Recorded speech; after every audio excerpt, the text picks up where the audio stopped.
Ahojte, je 13. apríl a ja rozbieham môj vytúžený projekt. Chcem si konečne urobiť takú radosť a idem urobiť sprievodné dokumenty o našich jazerách a riekach na Slovensku zatiaľ. Uvidíme, čo bude ďalej, ale v každom prípade 13. apríl 2025 sa leto začne. Ja som akorát prišiel do garáže, našiel som si čas, mám veľmi také príjemné slnečné počasie dnes, čiže idem rozbaliť môj nafukovací kajak, vyskúšať ho, nafúknuť ho, že či je všetko v poriadku a potom, keď všetko pôjde tak, ako má, skúsil by som ísť na jazero v Košiciach, ktoré sa volá Štrkovisko. Je to v mestskej časti. Košice je krásna a trošku by som teda šiel na vodu, možno na takú hodinku a vyskúšal to. Mám totiž aj neopren, ktorý chcem na seba navliecť, vyskúšať si ho, že ako sa v tom budem vlastne cítiť, aj také tie topánky. No a uvidíme, ako to pôjde.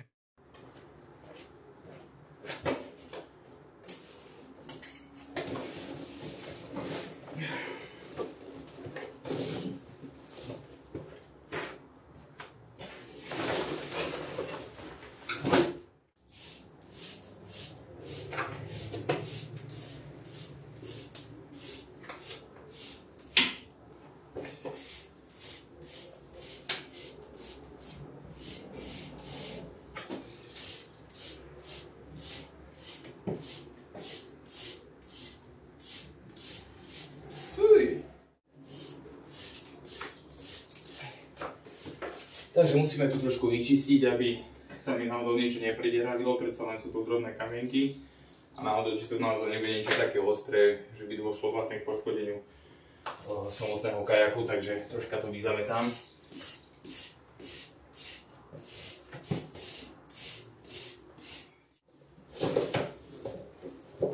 Tak a môžeme ho teraz roztiahnuť.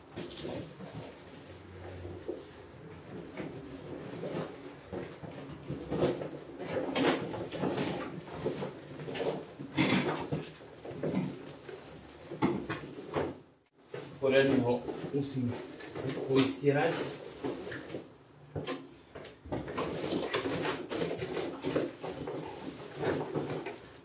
Popravde, to som odflakol zazimovanie, respektíve zazimovanie. Ja som naposledy bol na kajaku niekedy v auguste, ale v každom prípade je to vlhké, ešte si trošku, je pravda, že je to aj v garáži, takže je tu aj nejaký chlad. OK, ideme ho nafúknuť a dúfam, že bude všetko OK.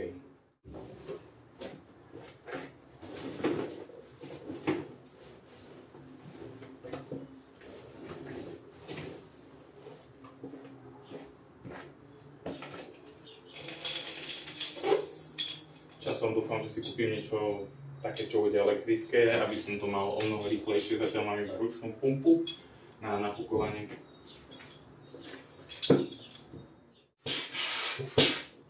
Tak zle. Druhá strana a tlačíme. O, nie. Táto.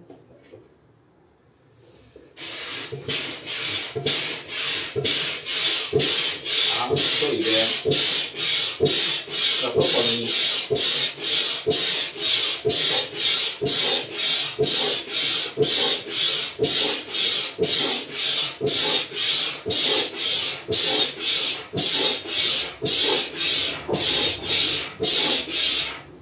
Je to inak veľmi dobrá posilka.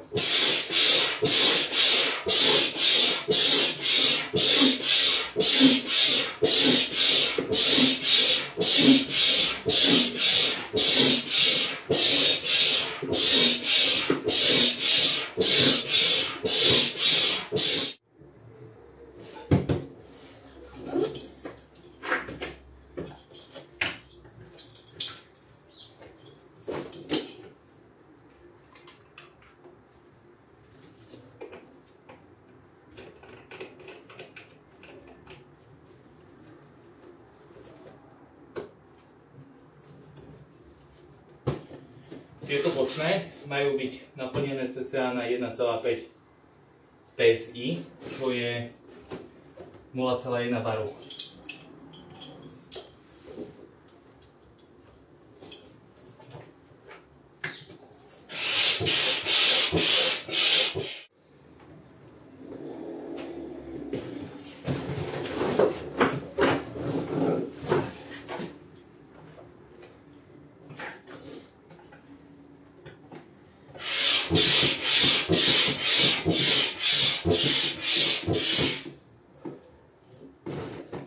Takže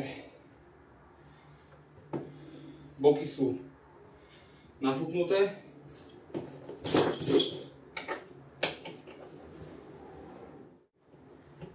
Teraz sa pustím do tej strednej časti, čo je na dne. To isté platí 0,1 baru alebo 1,5 PSI.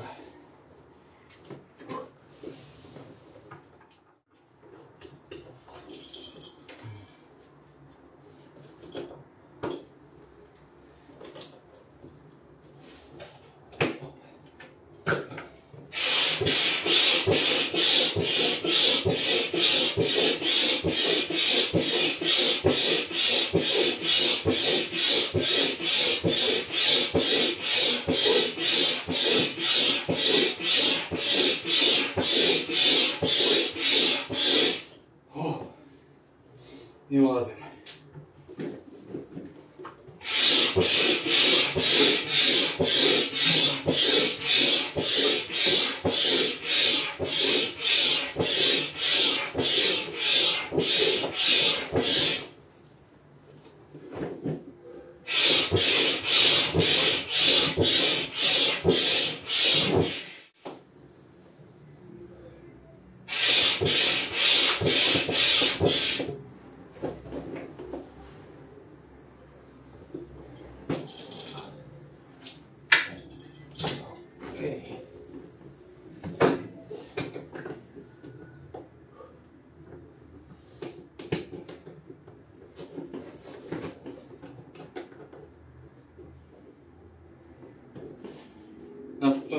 Nafúknutá je aj tá spodná časť, kde naplasel tak. Nevadí, ale je to tvrdé. Takže, čo potrebujeme nafúknuť ešte tretie, tak sú samotné sedačky. A vzhľadom na to, že ja budem sám, tak asi dve zmontujem preč a nechám vlastne iba tú jednu, ktorú budem používať ja.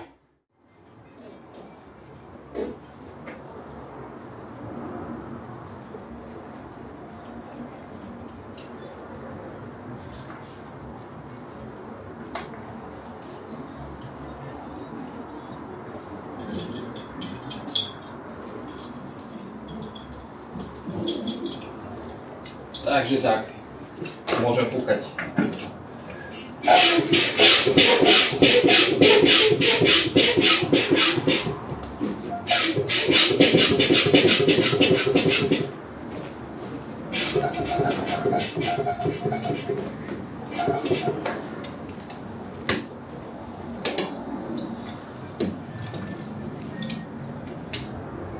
OK. Poriadne mám nafúknuté, aby bolo tvrdé. Opierka je taká všelijaká, ale dá sa to ešte dotiahnuť, tak aby som to mal streté, aby som sa o tom mohol oprieť, ale nie je to teda vo väčšom. OK, to môžem vytiahnuť a zašrubovať.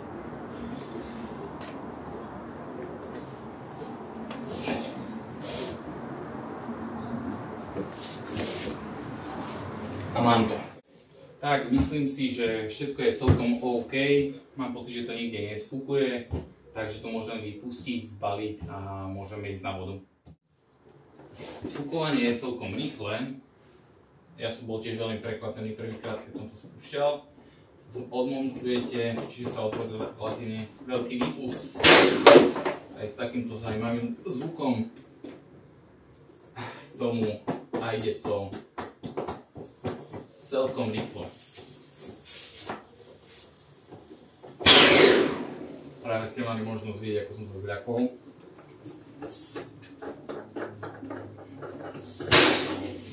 Tak, takže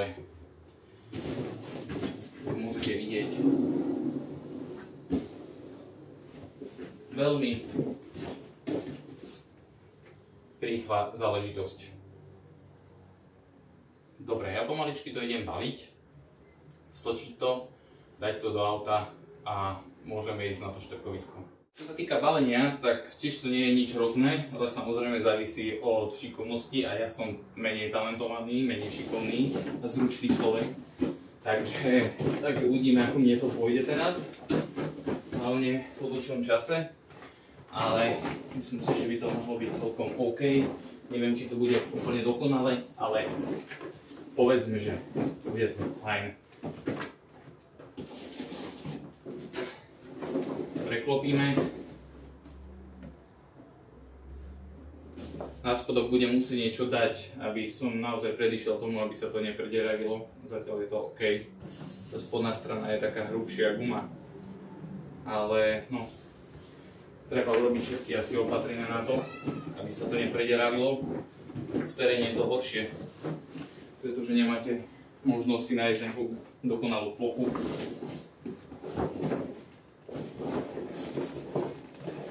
Takže tak. A pomaličky to môžem stočiť.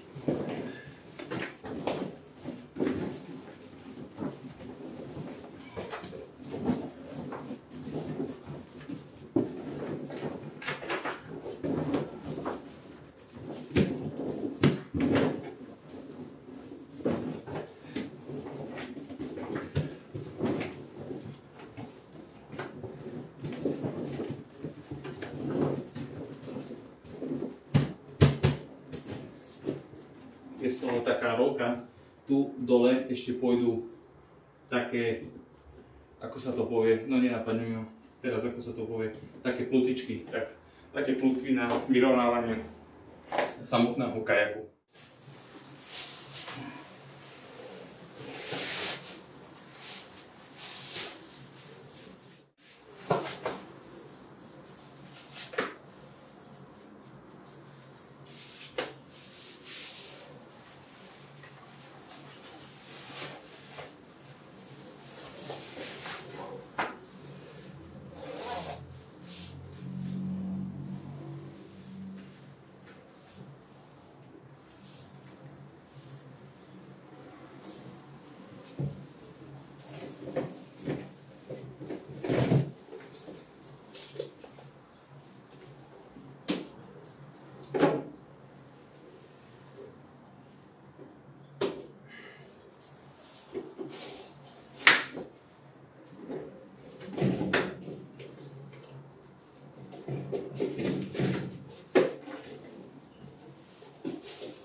Tak, odchádzam z garáže a ideme na štrkovisko.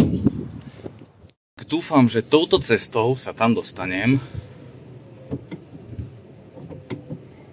Je to taká jediná poľná cesta, ktorá by tam mohla smerovať.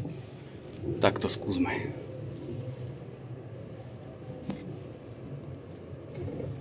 Aby ste teda vedeli, že som na Škode Fabia kombi. Takže nie je to práve auto stvorené na terén, ale snáď to bude OK. Tu pred nami inak môžete vidieť rieku Hornát, ktorá tečie vlastne okolo. Ide oproti mne auto, takže ale asi idem dobre, podľa mňa to budú nejakí rybári, ja neviem vlastne kedy začína akože možnosť loviť ryby, ale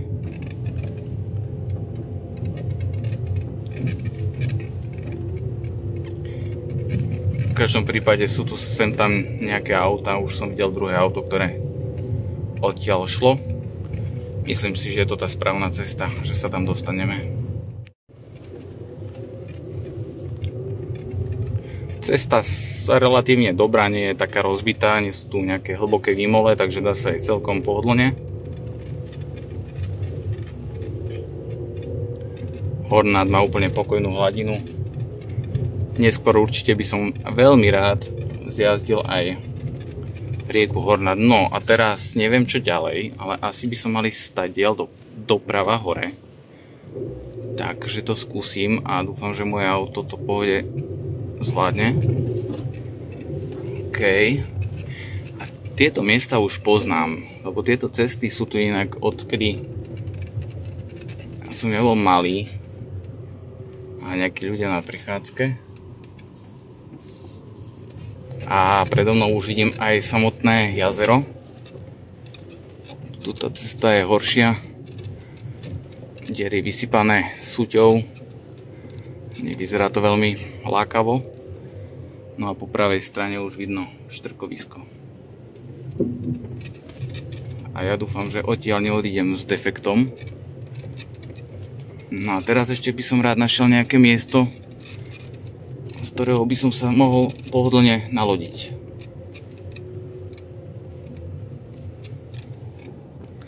Keď sme boli malí, tak s mojou sestrou, bratom, mamou a otcom sme tu často chodievali.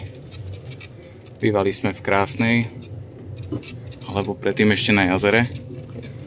Na hladine také vlny celkom. V okolí teda vidno, že sú rybári.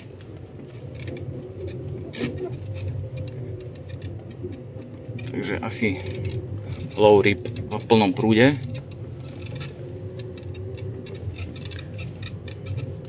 Ideálne, keby som našiel miesto, kde nebude nikto, iba ja. Všade sú auta.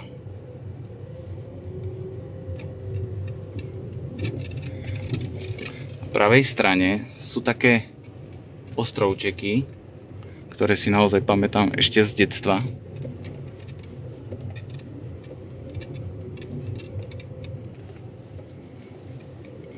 Tam sme plávali, to bola pre nás taká odvaha tam doplávať. No, tuto vyzerá zaujímavá tá cesta. Dúfam, že dôjdeme v poriadku. Aj na ľavej strane sú rybári, kade tade.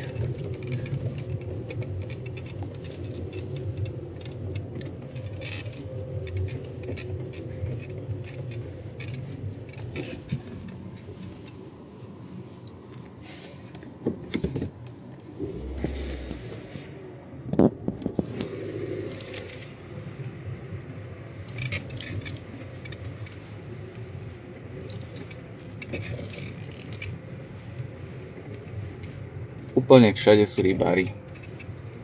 Každé miesto, a tu by som mohol prísť ja. Som tu zastal. V takom teréne na kolobežke zaujímavé. Ale toto miesto je tiež problém sa asi nalodiť. Ale môžeme to obzrieť, možno to bude fajn. Tuto hneď vedľa je rybár. Takže stojíme. Neviem, či ma bude dobre počuť, lebo fúka tu poriadne vietor. Ale myslím si, že som našiel miesto, z ktorého sa dá dobre nalodiť. A je to presne to miesto, kde sme naozaj chodevali, keď som bol malý chlapec. Takže tak, to vyzerá a môžeme to vyskúšať. Takže sme na jazere Štrkovisko. Tak samozrejme, nič nemôže ísť hladko. A zistil som, že som stratil jednu takúto súčiastku na ventil. Dúfam, že ju nájdem a keď nie, tak bohužiaľ dnes to budem musieť zabaliť. Ale to je presne toto sa stáva. To sa stáva, keď človek je troška nedôsledný ako ja a potom narazí aj na takéto problémy. Takže určite čo si treba dávať pozor. Vždy si skontrolovať, či máte všetko pri sebe, čo potrebujete mať na to, aby ste vôbec na tú vodu mohli ísť. Takže idem hľadať. Takže situácia je nasledovná. Súčiastku sa mi nepodarilo nájsť, takže pravdepodobne zostala v garáži. Teraz sa tam vrátim a dúfam, že ju nájdem. Podľa mňa bude niekde položená na zemi. Ale na druhú stranu, možno je to tak aj dobré, pretože je tu veľmi veterno a asi by sa mi nešlo práve najlepšie. Naozaj ten vietor sa tu dvihol, veľmi tu fúka, takže možno to aj tak bude lepšie, že to odložím na niekedy inokedy, ale v každom prípade aspoň som si to všetko nejako vyskúšal opäť, dostal som sa do toho, nafúkli sme, vidím, že kajak je v poriadku, držal, nevyfúkoval, takže príprava myslím si, že celkom dobrá. A na budúce sa na štrkovisko vrátim a už sa troška možno aj lepšie pripravím, aby som vám potom ďalej dal nejaké podrobnejšie informácie o tomto jazere, aby ste mali aj nejaké z toho vedomosti, nejakú históriu toho jazera a podobne. Takže na dnes skončíme, vraciam sa do garáže, dúfam, že tú súčiastku nájdem a vidíme sa pri ďalšom videu. Čaute.